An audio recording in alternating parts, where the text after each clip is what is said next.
મારું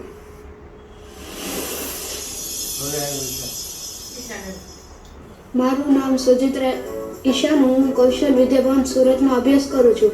મેં ગયા ઉનાળે સાયન્સ સ્ટેજ સ્પર્ધામાં ભાગ લીધો, જેમાં મેં બનાવેલી વેસ્ટમાંથી બેસ્ટ રિમોટ કંટ્રોલ ગાડી હું તમને આજે બનાવીને બતાવીશ. જેમાં આ મોટર, આ ટાયર, એક બેટરી, આવું કોઈ પણ ખોખું, પછી કટર, ગ્લુગન અને વાયરની જરૂર પડશે.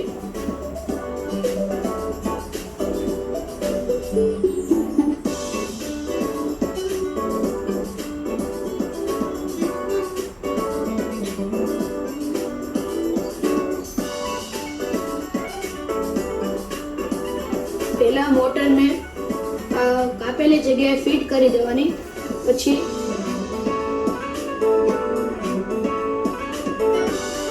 કોઈ પણ નાની મોટી ઢાંકણ કે સ્ટ્રો જેવું લઈને અહીંયા ચોંટાડવાનું રહેશે. તે પહેલા ટાયર માટે જગ્યા કાપવાની.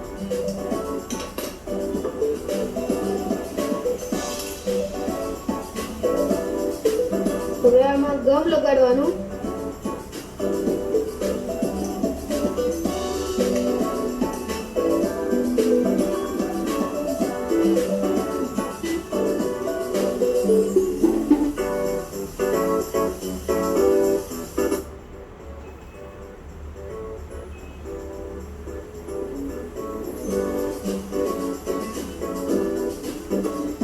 હવે આપણી ગાડી તૈયાર થઈ ગઈ છે.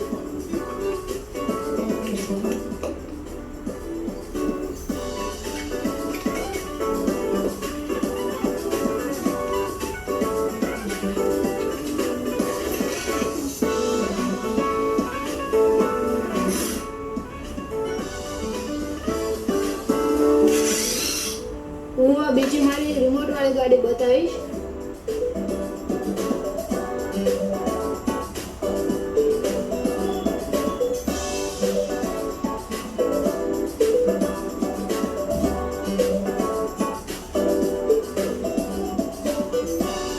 મેં હમણાં જે આ ગાડી બનાવેલી તે જ ગાડી આ છે, પણ ગયા ગ્રીષ્મોત્સવમાં મેં તેની ઉપર પુઠ્ઠાનું કવર ચડાવેલું અને આ સેલ હોલ્ડર લીધેલું, જેથી આમાં બેટરી યુઝ ન કરવી પડે, સેલ ચાલી જાય.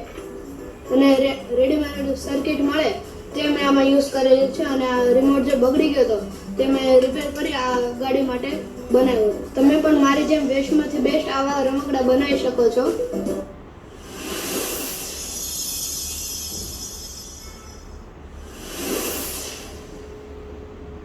મારું નામ રવિ સોજિત્રા. હું આજે ખૂબ જ આનંદિત છું કે મારા પુત્ર ઈશાન સોજિત્રાના લીધે આજે આ ગુજરાત સરકાર ટેકનોલોજી શિક્ષણ ભવન દ્વારા આયોજિત ગ્રીષ્મોત્સવ સ્પર્ધામાં વિજેતા વિદ્યાર્થીઓના એવોર્ડ સેરેમનીમાં હાજર રહેવાનો મને લાભ મળ્યો છે. બીજો આનંદ એ પણ છે કે ગુજરાત ટેકનોલોજી શિક્ષણ ભવન દ્વારા સ્પર્ધાઓ ઉનાળામાં ગ્રીષ્મોત્સવ સ્પર્ધાઓનું આયોજન કરવામાં આવે છે, જેમાં ઘણી બધી અવનવી સ્પર્ધાઓ હોય છે, જેમ કે સાયન્સ ટોય સ્પર્ધા, બાળ અભિનય સ્પર્ધા, વક્તૃત્વ સ્પર્ધા વગેરે અલગ પ્રકારની ઘણી બધી સ્પર્ધાઓ આયોજન કરવામાં આવે છે, જેમાં દરેક બાળક પોતપોતાને રસ અનુરૂપ આ સ્પર્ધાઓમાં લાભ લઈને ફોર્મ ભરી શકે છે અને લાભ લઈ શકે છે. મારા પુત્ર ઈશાનની વાત કરું તો તે ભણવામાં ખૂબ જ હોશિયાર છે અને તેને નાનપણથી જ અવનવી રમતગમત, નવા રમકડાઓ, વેસ્ટમાંથી બેસ્ટ બનાવવાનો શોખ છે. તેમજ ખૂબ ડ્રોઈંગ પણ ખૂબ સારું એવું કરે છે. તેનો આ શોખ પૂરો કરવા માટે અમારા ઘરના તમામ સભ્યો, જેમ કે કોઈ પણ ઇલેક્ટ્રિક વસ્તુઓ હોય છે જે ખરાબ થઈ ગયેલી હોય, બિનઉપયોગી હોય, તેનો અમે સંગ્રહ કરી રાખીએ છીએ. તેમજ જ્યારે કોઈ પણ સગા સંબંધીઓને ત્યાં બેસવા જઈએ તો એને પણ જાણ કરીએ કે તમારી ઇલેક્ટ્રિક વસ્તુ કોઈ ખરાબ થઈ ગયેલી હોય તો તમે સંગ્રહ રાખજો, અમે જરૂર પડશે ત્યારે લઈ જજો. એ વસ્તુ અમે ઘરે રાખીએ છીએ અને એમાંથી ઈશાન જ્યારે વેકેશન ફ્રી સમય હોય ત્યારે બધું મિક્સ કરીને કોઈ પણ એક વસ્તુ નવી ક્રિએટ કરે છે. અંતમાં હું તમામ વાલીઓને એક વાત કહેવા માગું છું કે તમારા બાળકને પણ જેમાં રસ હોય તેમાં આવી સ્પર્ધાઓમાં ભાગ લેવા માટે પ્રોત્સાહન આપવું જોઈએ.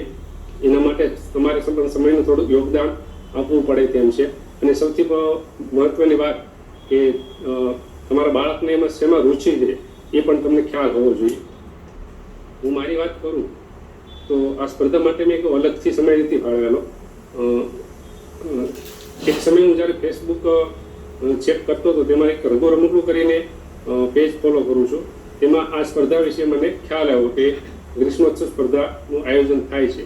તેમાં મેં ડીપમાં તપાસ કરતાં ખ્યાલ આવ્યો કે એમાં ઘણી બધી સ્પર્ધાઓ છે. તો એ વિશે મેં જ્યારે ઘરે જઈને મારા પુત્ર ઈશાનને વાત કરી કે તને સાયન્સમાં ટોયસમાં રસ છે તો આની અંદર એક કોઈ પણ ઇલેક્ટ્રિક સારી વસ્તુ બનાવી અને એક વિડીયો પણ બનાવી અને આની સાથે અપલોડ કરી શકાય. તો એ એગ્રી થઈ ગયો અને જ્યારે વેકેશનમાં ઇલેક્ટ્રિક ગાડી બેસ્ટમાંથી બેસ્ટ રિમોટવાળી ઇલેક્ટ્રિક ગાડી બનાવી અને ગૂગલ ફોર્મમાં આ વિડીયો અપલોડ કર્યો.